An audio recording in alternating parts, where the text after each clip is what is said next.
بسم الله الرحمن الرحيم walaalkayga muslimka ahow ama walaashayda muslimada ahay maanta waxaan idinku hayaa halkan video aad iyo aad u qeyro badan videogaas oo ku saabsan walaalayaal dad tahriibayaal ah hase ahaatee dadka tahriibayaasha sidii xoolihii ayaa walaal la soo geliyay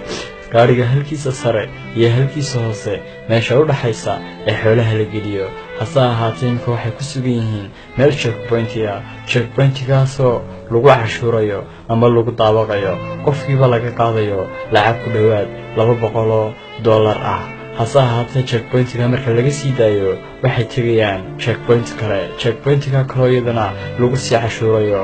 wax la sii cashuuraba oo meelo fara badan la sii mariyaba lacagtu ku dhowaad walaal waxay ku gaaraysaa $10,000 maanta cid ka bixinaysaa haba yaraatee ma jirto walaalkayga muslimka ahow ama walaashayda muslimada ahay walaala videoga sii sheer gare uuna soo duceeyay dadka muslimiinta ah ee qaar ka mid ay hiigsanayeen Yurub hase ahaatee qaarkood baa baasaboorro koobiya oo aan Liibiya ahayn soo qaata baasaboorradaas ku soo maraan Yemen iyo dhulalka si ay Yurubta qayb ka mid ah ay u hiigsadaan walaala gabadhan aad ay u xanuunsanaysaa waa gabadh ku soo rafaatay tahriibta uuna soo duceeyay siina sheer gare walaalo videoga si gaarsi walaaladaada muslimiinta assalaamu calaykum